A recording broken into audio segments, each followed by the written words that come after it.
Hello everyone, how are you all doing? I hope all of you are doing great. So as you all know that we are doing chapters from class 6 new NCERT for social science. अभी तक हमने 3 chapters cover कर लिए हैं. सारे links description box में है. Please go through that.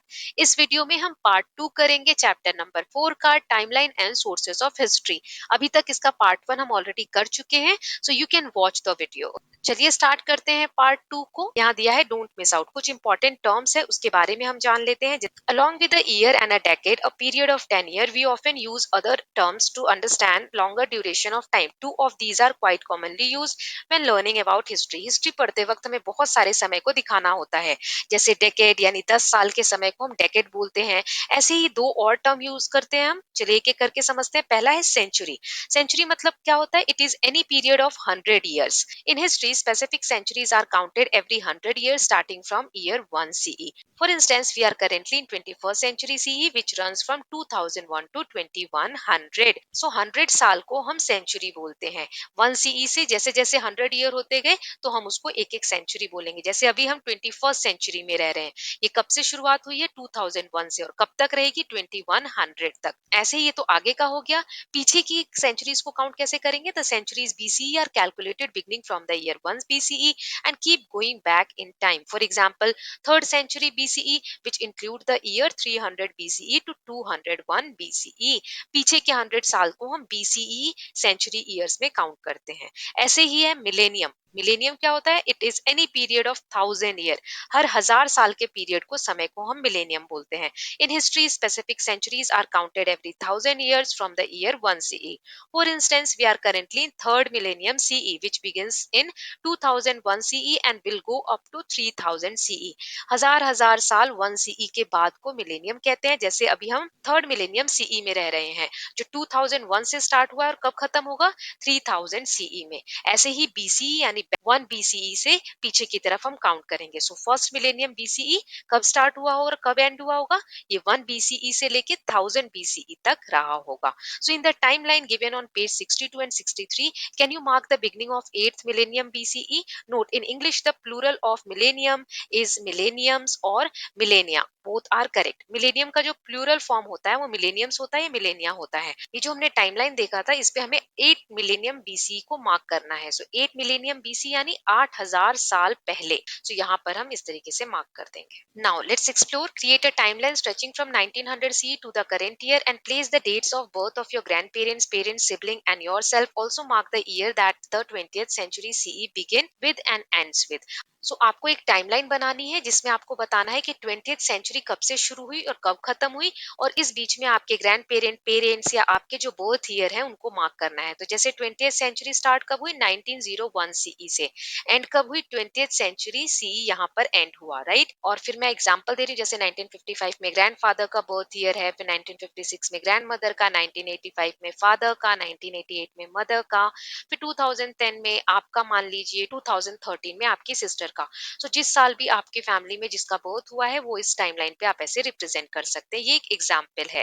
Then don't miss out. Do you know how calendars have been traditionally made in India? Many Indian calendars rely on the position of sun and the moon to define the months of the year. A panchang is a book of tables which lists the days of each month along with related astronomical data.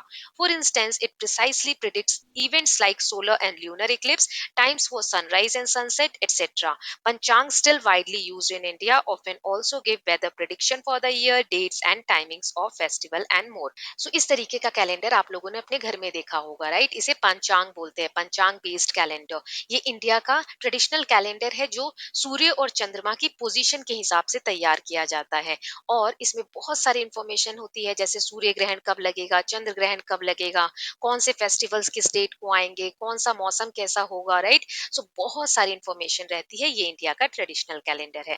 इसके साथ हमने timelines को अच्छे से समझ लिया कि timeline क्या होता है. अब इस चैप्टर का सेकंड पार्ट की सोर्सेस क्या होता है. What are the sources of history? A place, person, text और an object from which we gather information about some past events और पीरियड. किसी भी पुरानी घटना के बारे में या किसी भी पुराने समय के बारे में हमें जिन भी चीजों से, चाहे कोई वो व्यक्ति हो, कोई टेक्स्ट हो यानी कोई बुक हो, जिस भी चीज से हमें उस समय या उस व्यक्ति की इंफॉर्मेशन मिलती है उसको हम कहते कहते हैं sources. Let's explore, can you collect information about at least 3 generation of your family on your mother's and father's side? Create a family tree with your parents, grandparents, and great grandparents. Find out their names, what they did for a living, and where they were born. Also write the sources from where you got this information. Father और mother दोनों की family tree आपको ready करनी है और अपने family members के नाम लिखने हैं, वो क्या काम करते थे ये लिखना है। जैसे यहाँ पर टेबल दिया गया है, रिलेशन क्या है, तो ग्रैंड पेरेंट है ना, तो पैटर्नल यानी पापा के साइड के। so, जैसे नाम क्या हो गए, राजेश दादाजी का नाम, सरिता दादी जी का नाम। ऑक्यूपेशन ये लोग क्या करते थे, तो मान लो दोनों टीचर थे। प्लेसेस ऑफ बर्थ, कहाँ इनका जन्म हुआ था, तो मैंने उत्तर प्रदेश लिखा है। ये जस्ट मैं एग्जाम्पल दे रही हूँ। इस तरीके से आप ये पूरा टेबल फिल करेंगे। सोर्सेस ऑफ इन्फॉर्मेशन कैसे पता चला, तो मैंने अपने पेरेंट्स से पूछा, आस्क्ड टू माय पेरेंट्स। फिर ग्रैंड पेरेंट्स मैटरनल यानी मम्मी के साइड के, नाना नानी, तो मान लीजिए कैलाश एंड पूर्णिमा। फिर ये नाना जी जो थे आर्मी में थे, नानी जी हाउसवाइफ थी, इनका भी जन्म उत्तर प्रदेश में हुआ, ये भी मैंने अपने पेरेंट्स से पूछा।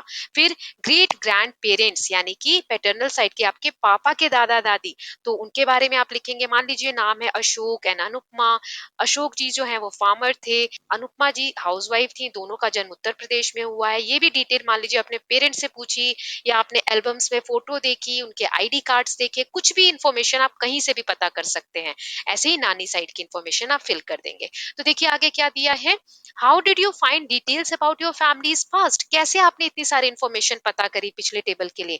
Did you rely on things like photographs, diaries, ID cards और memories from your parents and relatives. आपने अपने पेरेंट्स, रिलेटिव्स इनसे पूछ कर लिखा, या कहीं फोटोग्राफ देखी, कहीं डायरी देखी, कैसे आपको इन्फॉर्मेशन मिली ये बताना है। So think about it. Have you ever seen old coins, books, clothes, jewelleries और यूटेंसिल्स। यूटेंसिल्स यानी बर्तन in and around your house. क्या आपने कभी पुराने सिक्के, कपड़े या कोई बर्तन देखा है अपने घर में या आसपास।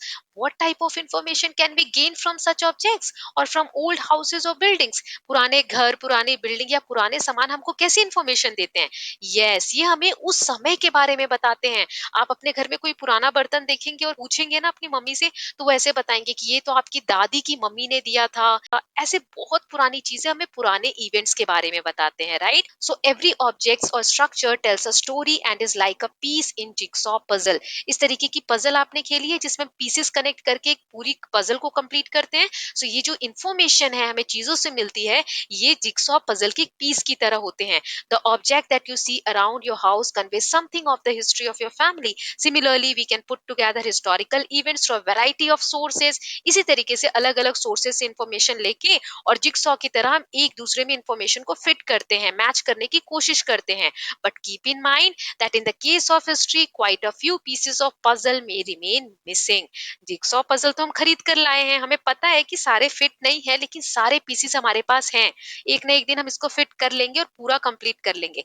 लेकिन हिस्ट्री में ऐसा नहीं होता, कुछ इंफॉर्मेशन हो सकता है हमको नहीं भी मिल पाए, राइट। सो जो भी इंफॉर्मेशन हमारे पास होती है उसी से हम हिस्ट्री को क्रिएट करते हैं। नेक्स्ट यहाँ देख सकते हैं दिया है, observe the figure at the bottom of the page, it brings together the main sources of history. You do not need to remember them all now. We will use some of them as we go along। यहाँ पर sources of history कितने type के होते हैं, मतलब कहाँ कहाँ से हमको इंफॉर्मेशन मिल सकती है, उसकी एक इमेज दी गई है। इसको आपको याद नहीं करना है, बस एक समझ होनी चाहिए सारे टॉपिक्स की। तो चलिए इसको हम पार्ट्स में समझ लेते हैं, क्योंकि इस फिगर में बहुत सारी चीजें लिखी हैं, तो मैं थोड़ा थोड़ा करके समझाती हूँ। सबसे पहले हम देखते हैं ओरल सोर्सेज।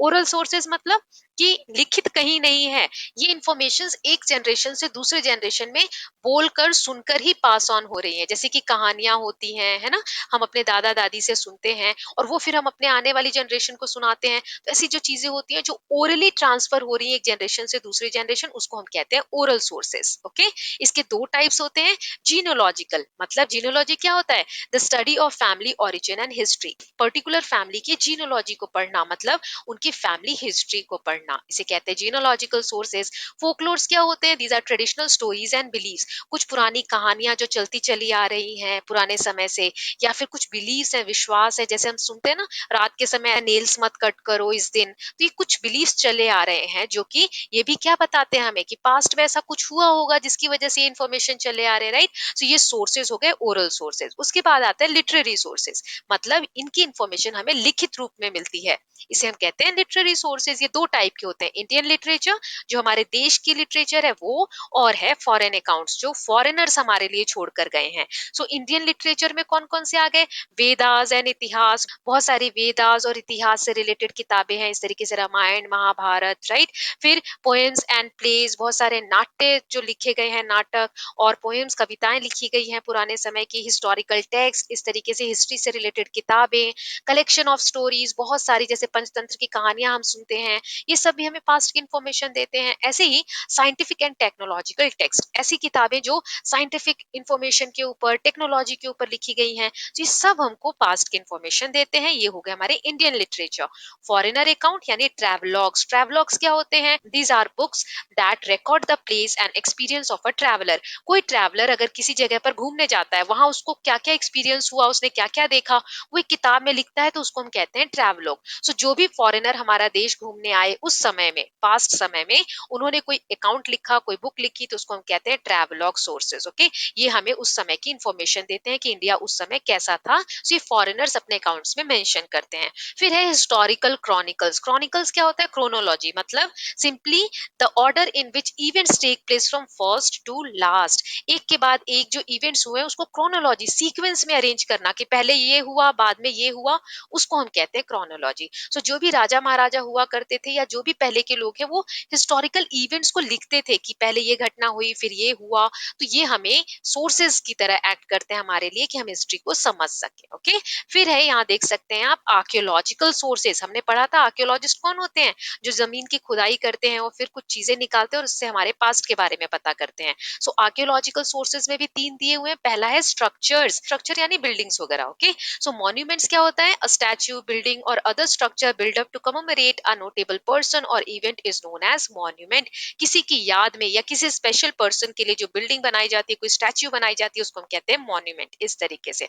फिर माउंट क्या होता है, माउंट को हम हिंदी में बोल सकते हैं टीला, जो मिट्टी पत्थरों से मिलकर बना है। Mount is a heap pile of earth, gravel, sand, rocks और डेब्रीज। कंकड़ पत्थर जमा हो जाते हैं, मिट्टी का ढेर बन जाता है, तो हम उसको टीला बोलते हैं। आर्कियोलॉजिस्ट इसकी इस तरीके से खुदाई करते हैं और इसकी तह में देखते हैं कि क्या क्या उनको फाइंडिंग्स मिल रही है, और ऐसे करके वो पास्ट का पता लगाते हैं। फिर है इंस्क्रिप्शंस। इंस्क्रिप्शंस क्या होते हैं, ancient writings on hard surface such as stone और metals are known as inscription. Hard surface पर कुछ खोद कर लिखा होना, उसे हम कहते हैं इंस्क्रिप्शन। आप गए होंगे कई मॉन्यूमेंट्स पे, बिल्डिंग्स पे पुरानी, जहां उस पे खोद खोद के इंफॉर्मेशन लिखी होती है, उसी को हम इंस्क्रिप्शन कहते हैं। तीन तरीके के इंस्क्रिप्शन होते हैं। पहला है मैन्यूस्क्रिप्ट, मैन्यू मतलब हैंड, हाथ से जो चीजें लिखी गई हों उसे मैन्यूस्क्रिप्ट कहते हैं। देखिए, manuscripts were the record that were written by hand, हाथ से लिखे हैं, and these were usually written on tree bark और पाम लीव्स। पहले पेजेस नहीं हुआ करते थे, तो ट्री की बाक यानी पेड़ की जो छाल होती है ऊपर की लेयर, उसको कट करके और उसको सुखाकर उस पर इस तरीके से लिखा जाता था। पाम लीव्स यानी जो खजूर का पेड़ होता है उसके पत्तों पर इस तरीके से इंफॉर्मेशन लिखी जाती थी। तो ये हो गए हमारे मैन्यूस्क्रिप्ट इंस्क्रिप्शंस। फिर है copper plates. So Indian copper plate inscriptions are historical legal records engraved on copper plates in the Indian subcontinent. इस तरीके के कॉपर मेटल के प्लेट्स होते थे जिसके ऊपर इंफॉर्मेशन लिखी जाती थी, तो ये कॉपर प्लेट इंस्क्रिप्शंस हो गए। Coins, coins are material source of history. इस तरीके से कॉइन्स किस समय के हैं, उस पे क्या इंफॉर्मेशन मिल रही है, सो ये भी सोर्सेज की तरह एक्ट करते हैं। अब लास्ट में है एक्सकवेशन। एक्सकवेशन मतलब खुदाई। ये हमने देखा था कि आर्कियोलॉजिस्ट खुदाई करते हैं, तो इससे हमें क्या क्या मिल सकता है, human, animal and plant remains. मनुष्य की जो डेड बॉडी है या एनिमल्स की जो डेड बॉडी है वो मिट्टी में दब गई है, तो वो अगर खोद कर मिल रही है तो उससे हमें पता चलता है किस समय में कौन से जीव, कौन से प्राणी रहा करते थे, और भी बहुत सारी इंफॉर्मेशन। टूल्स एंड वेपन्स, इस तरीके के हथियार अगर रह गए हैं पहले के लोगों के, तो इससे पता चलता है किस समय में लोग कौन से हथियार यूज किया करते थे। फिगरीन्स एंड ऑर्नामेंट्स, इस तरीके की मूर्तियां या गहने उस वक्त के लोग कैसे पहनते थे। पॉटरी एंड टॉयज, मिट्टी के बर्तन, खिलौने। हैबिटेशन एंड बेरियल्स, जो घर उनके हुआ करते थे या बेरियल्स जहां पर लोगों को दफनाया जाता था। तो ये सब हमें सोर्सेज की तरह हिस्ट्री के बारे में बताते हैं। लास्ट में दिया हुआ है आर्टिस्टिक सोर्स, जिसमें कोई कलाकार हमारे लिए कोई इंफॉर्मेशन छोड़ के गए, जैसे पेंटिंग्स आप देख सकते हैं गुफाओं की दीवारों दीवारों पर, और बहुत सारी पेंटिंग्स है जो हमें पास्ट के बारे में बताती हैं। स्कल्पचर्स, मूर्तियां मिलती हैं हमें पास्ट की, तो पता चलता है कि उस वक्त के आर्टिस्ट जो थे कैसे स्कल्पचर्स को क्रिएट किया करते थे। फिर पैनल्स, इस तरीके के मंदिर में आपको पैनल्स दिखेंगे जिसपे बहुत सारी इंफॉर्मेशन, अलग अलग क्रिएटिविटी आपको देखने को मिलती है। तो ये थे सारे सोर्सेस ऑफ हिस्ट्री जो कि हमने पढ़ लिया। इस इमेज में आप देख सकते हैं, ये आपको याद नहीं करना है, अभी बस समझना था। नेक्स्ट है, when historians study, say, a king or queen of 1500 years ago, an ancient monument, a war, or some items of trade, they take great care to gather information from as many sources as they can find and consult. Historian कौन? इतिहासकार, a person who studies and write about past, जो past events को पढ़ते हैं, उनके बारे में लिखते हैं, उन्हें हम historian कहते हैं। तो historian जब किसी भी event के बारे में लिख रहे होते हैं या पढ़ रहे होते हैं, तो वो कोशिश करते हैं कि जितने sources से, जितनी जगह से उस बारे में information मिल सके, कलेक्ट करें। Sometimes the sources confirm each other, that means the jigsaw pieces match. At other times, sources may give contradictory information, jigsaw pieces doesn't match. जो अभी हमने पजल देखी थी, तो कभी कभी स्टूडेंट्स के साथ होता है कि जो भी इंफॉर्मेशन वो किसी चीज के बारे में कलेक्ट करते हैं, सारी मैच हो जाती है, जैसे मानो वो पजल एकदम फिट बैठ गई हो। लेकिन कभी कभी इंफॉर्मेशन कॉन्ट्राडिक्टरी होती है, एक दूसरे के अपोजिट व्यू दे रही होती है, मानो कि कोई पीस जिक्सॉ पजल का मैच नहीं हो रहा है। इस केस में क्या करते हैं वो लोग? In this case they need to decide which source they can trust more, किस सोर्स पे वो ज्यादा ट्रस्ट कर सकते हैं, उनको डिसाइड करना पड़ता है। That is how they try to recreate the history of period they are studying. ऐसे करके जिस भी समय के बारे में वो पढ़ रहे होते हैं उसका इतिहास वो लिखते हैं। फिर है, who contribute to all these sources of history, जो सोर्सेज ऑफ हिस्ट्री उसको कौन कॉन्ट्रीब्यूट ज्यादा करता है, उसमें कौन ज्यादा इनपुट्स देता है? सो हिस्टोरियंस तो देते ही हैं फाइंडिंग्स के थ्रू, इनके अलावा आर्कियोलॉजिस्ट, एपिग्राफिस्ट, एपिग्राफिस्ट कौन होते हैं? Who study ancient inscription, inscription हमने देखा था, उसकी जो स्टडी करते हैं उनको हम कहते हैं एपिग्राफिस्ट। फिर एंथ्रोपोलॉजिस्ट, जो कि कल्चर के बारे में पढ़ते हैं, ह्यूमन सोसाइटी के बारे में पढ़ते हैं। सो ये सारे, और फिर experts in literature and languages and some more, जो एक्सपर्ट्स होते हैं लिटरेचर के, लैंग्वेज के, ये सारे इंफॉर्मेशन देते हैं जिससे कि हिस्ट्री की सोर्सेज डेवलप होती हैं। In addition, in the last 50 years or so, scientific studies have been contributing more and more to the reconstruction of past. अब तो पिछले कुछ 50 सालों में साइंटिफिक डेवलपमेंट इतने हो गए, इतनी सारी सुविधा है जिससे कि हम पास्ट को और आसानी से पता कर सकते हैं। For example, studies of ancient climate, chemical studies of excavated material and studies of genetics of ancient people have provided fresh insight which supplement the more usual sources. अब केमिकल स्टडीज के थ्रू हम बता सकते हैं जो भी खुदाई में सामान मिला है वो कितना समय पुराना है, वो किस चीज से बना हुआ है, राइट। जेनेटिक स्टडीज से हम बता सकते हैं एंशिएंट पीपल के बारे में। ये क्या होता है? So branch of biology that studies how in plants, animals और human certain features and characteristics get pass down from one generation to another. आपने सुना होगा बहुत बार कि इस बच्चे का फेस अपने पापा से मिलता है या मम्मी से मिलता है। सो ये कैसे होता है? तो आप साइंस में पढ़ेंगे कि जो सेल्स होते हैं उसमें जीन्स होते हैं। सो ये जीन्स जो होते हैं वो एक जनरेशन से दूसरे जनरेशन में ट्रांसफर होते हैं। तो इस तरीके से जेनेटिक स्टडी इसी को स्टडी करता है कि कैसे जेनेटिक ट्रांसफर्स होते हैं, राइट। तो ये पता करके हम इतिहास के लोगों के बारे में भी जान सकते हैं। And when historians study recent history, which usually means the last 2 or 3 centuries, and other sources is newspaper for the last few decades, electronic media like television, the internet, etc., can also be consulted. और अगर historian, इतिहासकार 200-300 सालों का इतिहास अगर पढ़ रहे हैं, फिर तो आसान हो जाता है, उनके पास न्यूज़पेपर के सोर्सेज होते हैं, और भी चीजें हैं जैसे कि इलेक्ट्रॉनिक मीडिया, टेलीविजन है, इंटरनेट है, इससे भी इनको इन्फॉर्मेशन मिलती है, राइट। सो ऐसे करके वो हिस्ट्री लिखते हैं। Then let's explore, there are few images of different sources of history on the next page. Who and what do you think the objects show? Write down in the boxes next to the images and information that you get from these objects. यहाँ कुछ images दी गई हैं, आपको बताना है कि ये images किन की है या फिर ये किससे बिलोंग करती है। तो पहले एक कॉइन है, ये जो कॉइन है समुद्रगुप्त एक किंग थे जिसके बारे में आप आगे के चैप्टर्स में पढ़ेंगे। वो है seated on a couch playing the Veena that lie on his knees. ये वीणा प्ले कर रहे हैं, इससे ये पता चलता है कि ये म्यूजिक लवर हैं। सो ये कॉइन डिपिक्ट करता है समुद्रगुप्ता को। फिर यहाँ एक पैनल दिया गया है, इसके निचले पार्ट में आप देखेंगे एक शीप बना के दी हुई है, नाव है। ये क्या डिपिक्ट कर रहा है? नेवल बैटल, जो समुद्री लड़ाइयां हुआ करती थी उसके बारे में इससे हमें इंफॉर्मेशन मिल रही है। फिर लास्ट है द लायन कैपिटल, ये अशोकन पिलर से हमें मिला था। अशोका के बारे में आप आगे आगे पढ़ेंगे। सो यहाँ पे आप देख सकते हैं 4 लायंस हैं इसमें, जो एक के पीछे एक ऐसे चारों तरफ से बैठे हुए हैं, और जिस बेस पे ये बैठे हैं इनको हम सर्कुलर एबेकस बोलते हैं। तो इसका नाम क्या है? Lion capital. सो ये सब डिटेल आप आगे आने वाले चैप्टर्स में पढ़ने वाले हैं। अब आगे का टॉपिक है the beginning of human history. मानव इतिहास की शुरुआत कब हुई? तो हमने टाइमलाइन वाले पार्ट में देखा था होमोसेपियंस के बारे में, राइट? सो मॉडर्न ह्यूमन को हम क्या कहते हैं? Homo sapiens, they have walked the planet for about 3 lakh years.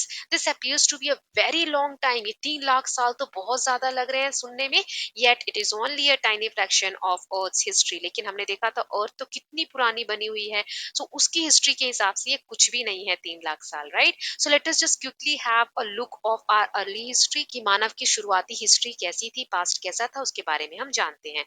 Let's explore. In the above picture, look at some activities of early humans in a rock shelter. Which one can you recognize? Give a brief description for each. यहाँ image दी गई है rock shelter की। पहले के लोग पत्थरों के घर बनाकर गुफाओं में रहा करते थे, जिसे हम रॉक शेल्टर कहते हैं। वो बहुत सारी एक्टिविटी करते थे। आपको इस पिक्चर में क्या क्या दिख रहा है वो बताना है। जैसे कि यहाँ देख सकते हैं ये लोग स्टोन के टूल्स बना रहे हैं, औजार बना रहे हैं। यहाँ पर डेड एनिमल की स्किन निकाल रहे हैं ये लोग, क्योंकि उस वक्त कपड़े नहीं होते थे तो ये लोग स्किन ही पहना करते थे, जानवरों की खाल, ठीक है। फिर यहाँ पर आग जलाने की कोशिश की जा रही है। कुछ लोग यहाँ पर पेंटिंग कर रहे हैं। बहुत सारी एक्टिविटीज ये लोग परफॉर्म करते थे। Now early humans faced many challenges from nature and lived in bands और groups to help each other. पहले के लोगों को प्राकृतिक जो चैलेंजेस है, कठिनाइयां, उसके बारे में इतनी जानकारी नहीं थी, तो ये लोग ग्रुप में रहा करते थे, बैंड्स में रहा करते थे, ताकि कोई प्रॉब्लम आई तो सब लोग साथ में फेस कर सके। They were constantly seeking shelter and food and were mainly hunters and gatherers. वो खाने की तलाश में इधर उधर भटकते रहते थे, इसीलिए उन्हें कहा जाता है हंटर्स एंड गैदरर्स। इसका मतलब क्या होता है? It means that they relied on hunting and collecting edible plants and fruits for their survival. Edible plants मतलब खाने योग्य जो प्लांट्स फ्रूट्स हैं, वो अपने सर्वाइवल के लिए कलेक्ट करते थे, इसलिए उन्हें गैदरर कहा जाता है। और शिकार करते थे तो हंटर कहा जाता है। Our early ancestor also had certain beliefs about the natural elements and possibly also some notion of afterlife. हमारे जो पूर्वज थे उनका ये भी मानना था कि मृत्यु के बाद भी जीवन है। आफ्टर लाइफ मतलब होता है a life that begins after death, कि मृत्यु हो गई, किसी की डेथ हो गई, उसके बाद भी दूसरा लाइफ स्टार्ट हो जाता है। So these groups lived in temporary camps, rock shelters or cave and communicated with each other using languages that are now lost. So ये लोग कैंप्स में रहते थे, ग्रुप्स में रहते थे, रॉक शेल्टर यानी गुफाओं वगैरह में रहते थे, और जिस भाषा में ये लोग कम्युनिकेट करते थे, बातचीत करते थे, वो भाषा अब लुप्त हो चुकी है, गायब हो चुकी है। They used Fyers and started making objects that made their life easier. उन्होंने आग जलाना सीखा और भी चीजें सीखी जिससे उनकी लाइफ इजी हो गई, जैसे कि stone axes, blades, arrowheads and other tools. Tools बनाने लगे, औजार, तीर की तरह, जिससे कि वो शिकार आसानी से करने लग गए। Aspects of their lives are visible in rock painting found in hundreds of caves all over the world. Some of those paintings depict simple figures or a few symbols. Other are more detailed and represent scenes with animals or humans. So पहले की बहुत सारी rock paintings हमें देखने को मिलती हैं पूरी दुनिया में, जो हमें उस पेंटिंग्स के थ्रू इंफॉर्मेशन देते हैं कि पास्ट लाइफ कैसे थी। जैसे सिंबल्स का यूज करके ड्रॉ किया गया है कि ये ह्यूमन बीइंग है, ये एनिमल है, शिकार करते हुए कुछ सीन है, ह्यूमन एक्टिविटीज करते हुए बहुत सारे सीन पेंट किए गए हैं। तो ये हमें इंफॉर्मेशन प्रोवाइड करते हैं। In times these early humans learn to make simple ornaments such as stone और shell beads, pendants made of animal teeth and sometimes exchange them with other groups. ये लोग धीरे धीरे ऑर्नामेंट्स यानी ज्वेलरीज वगैरह बनाना सीख गए थे। एनिमल्स के टीथ को यूज करके ये लोग पेंडेंट्स बनाते थे। शेल बीड्स, स्टोन से ये लोग बीड्स बना लेते थे, मोती बना लेते थे। तो ये सब धीरे धीरे डेवलपमेंट्स आते गए। नाउ फर्स्ट क्रॉप, सबसे पहले उन्होंने उगाना क्या सीखा, कौन सी क्रॉप उन्होंने उगाई। So over long ages the earth climate has gone through many changes. At certain times it was very cold and much of the earth was covered with ice. This is called an ice age. बहुत समय तक पृथ्वी पर अधिकतर हिस्से में बर्फ जमी हुई थी, जिसे हम हिमयुग या आइस एज कहते हैं। As you will learn in greater details in science, इसके बारे में साइंस में आप डिटेल में पढ़ेंगे। Later, when the climate warmed up, the ice partly melted and the resulting water swelled the existing river and eventually drained into ocean. धीरे धीरे ice as में जो बर्फ जमी थी वो पिघलने लगी, नदियों में पानी जाने लगा, ओशियंस बनने लगे, यानी समुद्र सागर का फॉर्मेशन हुआ। The last ice age lasted over 1 lakh year ago to around 12,000 year ago. जो सबसे लास्ट आइस एज था वो 12,000 मिलियन ईयर अगो तक था। Afterward living condition improved for humans in many parts of the world. They started settling down and cultivating cereals and grain. हिमयुग के बाद या आइस एज के बाद ह्यूमन बींग्स के लिए नेचुरल कंडीशंस ठीक ठाक होने लगी और फिर लोग एक जगह पर सेटल डाउन होने लगे, कल्टीवेट यानी कि खेती बाड़ी करने लगे, जैसे कि अनाज उगाने लगे। They are domesticated animals such as cattle, goats etcetera. पशुपालन करने लगे, बकरी वगैरह पालने लगे। With more food available, these communities grew in size and number and often settled down near rivers. और ये लोग फिर नदी के किनारे वाली जगह पर बसने लग गए। This was not only because of ability of water, but also because the soil would be more fertile there.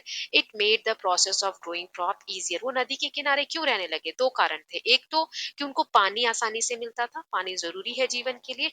दूसरा, नदी के किनारे की जो मिट्टी होती है वो बहुत उपजाऊ होती है और उसमें फसल बहुत ज्यादा होती है, इसीलिए वहां पर सेटल डाउन होने लगे। फिर है, as communities grew, so did their social complexity. Leaders or chieftains were responsible for the well-being of the people. जैसे जैसे इनकी कम्युनिटी, लोगों का ग्रुप बढ़ता गया, तो अब एक जरूरत महसूस हुई कि कोई हमारे ग्रुप का एक लीडर होना चाहिए। सो लीडर बनाया गया, जिसे चीफ्टन भी कहते हैं। और फिर इनका रोल था कि everyone collectively work towards the communities welfare. सभी मिलकर एक दूसरे की भलाई के लिए काम करते थे। वेलफेयर मतलब क्या होता है? Health, prosperity and wellbeing. दूसरों की अच्छी सेहत के लिए, भलाई के लिए, ग्रोथ के लिए वर्क करते थे।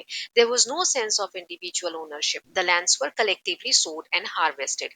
अभी हम कहते हैं ना, ये मेरी जमीन है, ये मेरा घर है, उस वक्त ऐसा कुछ नहीं था। किसी पर्टिकुलर व्यक्ति की खेती नहीं होती थी, सब मिलके करते थे। As time went by, hamlets grew into sizable village that exchanged goods, mostly food, clothing and tools. Slowly networks of communication and exchange were established among those villages and some of them grew into small towns था। ये जो Hamlet's थे, Hamlet's क्या होते हैं? Small settlements और small villages. ये लोग जो हैमलेट्स यानी छोटे छोटे घर बनाकर, छोटे छोटे एरिया में ग्रुप्स बनाकर रहते थे, अब ये बढ़ने लग गए थे। इसके विलेजेस का साइज बढ़ने लग गया था और ये आपस में ही एक दूसरे से चीजें एक्सचेंज करते थे। अपनी जरूरत की कपड़े हो गए, खाने की चीजें हो गई, और ऐसे करके ये जो छोटे छोटे विलेजेस थे टाउन बनने लग गए। Right? New technologies appeared, for example, pottery for making pot and other clay object, and the use of metal, copper first, iron later, which helped make durable tools, objects of daily use and ornaments. धीरे धीरे technology develop होने लगी। वो लोग मिट्टी के बर्तन बनाने लग गए, फिर उसके बाद मेटल्स का यूज करने लगे, धातु का, जिसमें सबसे पहले उन्होंने कॉपर का यूज किया, फिर आयन का, लोहे का यूज किया। तो सबसे पहले कौन सा मेटल यूज किया? कॉपर का। क्वेश्चन आ सकता है, तो इस तरीके से आपको ये याद रखना है। और इन मेटल्स का यूज करके इन्होंने डेली यूज का सामान, ऑर्नामेंट्स यानी ज्वेलरीज वगैरह, और बहुत सारे ड्यूरेबल टूल्स बनाने शुरू कर दिए, औजार बनाने शुरू कर दिए। आगे दिया हुआ है कि we will see in chapter 6 how this stage prepared for the emergence of what is called civilisation. So जैसे जैसे ये गांव ग्रू हो रहे थे, तो हमने देखा कि ये बड़े होके टाउन में कन्वर्ट हो रहे थे, है ना। अब कैसे टाउन भी और ज्यादा बढ़ते चले गए और मानव सभ्यता की यानी सिविलाइजेशन की स्टार्ट हुई, इसके बारे में हम चैप्टर 6 में पढ़ेंगे। For now it is important to remember that this early progress of humanity had to face many challenges. अभी के लिए हमें सिर्फ ये जानना है कि जो शुरुआती दौर में मनुष्यों ने अपनी लाइफ को स्टार्ट किया, उस वक्त प्रकृति से उन्हें बहुत सारे चैलेंजेस फेस करने को मिल रहे थे। कभी मौसम बहुत ठंडा है तो उसके साथ कैसे डील करें, मौसम कहीं कहीं बहुत गर्म है तो उससे कैसे डील करें, खाने की व्यवस्था कैसे करें। तो ये कुछ प्रॉब्लम्स थी। At some critical times humanity could have almost disappeared as some earlier species did. जैसे कि हमने पहले टाइमलाइन के उसमें देखा कि पहले डायनासोर्स थे, कितने सारे प्रजाति के जीव थे जो पहले थे लेकिन अब नहीं है। तो हो सकता है कि बहुत समय ऐसी सिचुएशन आई हो जब हम ह्यूमन बींग्स की जो पॉपुलेशन है वो भी पूरी तरीके से खत्म होने वाली हो, लेकिन we'll never know those early humans to whose courage and persistence we owe our existence today। आज जो हम जीवित हैं, हम नहीं जानते कि ह्यूमन बीइंग ने उस समय में जो प्राकृतिक चैलेंजेस थे उनको उन्होंने कैसे डील किया होगा, जो भी कठिनाइयां आती होंगी उनको अपने आसपास सर्वाइवल करने में, उसको उन्होंने कैसे डील किया। सो ये हम चैप्टर 6 में और डिटेल में सिविलाइजेशन के बारे में पढ़ेंगे। आगे दिया, let's explore. Observe the scene on the next page. It depicts an agriculture community from a few millennium act. List the main activities you can identify. यहाँ पर एक इमेज दी गई है, इसमें से आपको बताना है कि कौन सी मेन एक्टिविटीज आप देख पा रहे हैं. सो एनिमल रियरिंग देख सकते हैं, पशुपालन यहाँ पे हो रहा है, फिर एग्रीकल्चर है, कुकिंग है. ओके, देन यहाँ दिया हुआ है think about it. Both in this earlier picture of a rock shelter and in this one, man and women are given certain roles. While they may appear too natural, they are not necessarily correct and do not cover all the situation. आपने ये पहले image देखी थी और एक ये जो अभी इमेज देखी, इसमें आप देख रहे होंगे कि आदमी या पुरुष लोग कुछ और काम कर रहे हैं, महिलाएं कुछ और काम कर रही हैं. सो इसे देखकर हम ये सोच सकते हैं मैन यही काम करते होंगे, लेकिन ऐसा जरूरी नहीं है कि ऐसा ही हो. For instance, in a rock shelter women may have help prepare colours for painting the rock और may have done some of the painting. तो हो सकता है कि ऐसे पेंटिंग के लिए कलर कौन रेडी करता हो, विमेन करती हो सकता है विमेन बहुत सारी पेंटिंग्स भी बनाती हो. In both scene men may have done some of the cooking or may have helped take care of children. men भी इनकी हेल्प करते हो खाना बनाने में, बच्चों की केयर करने में. तो keeping in mind that we have only limited information, think about such roles and situations and discuss in class. So limited information होने के कारण जो भी information हमें मिल पाती है उसी के थ्रू हम हिस्ट्री को क्रिएट करने की कोशिश करते हैं और समझते हैं. सो चैप्टर के सभी टॉपिक्स को कवर कर लिया है, लेकिन वीडियो लेंथी हो गई है, तो नेक्स्ट एक छोटा सा पार्ट और बना लेते हैं जिसमें हम समरी और इसकी एक्सरसाइज देख लेंगे. So I hope you like this video. Please like and share it and don't forget to subscribe Kalyan TV channel for more such videos. Thank you so much.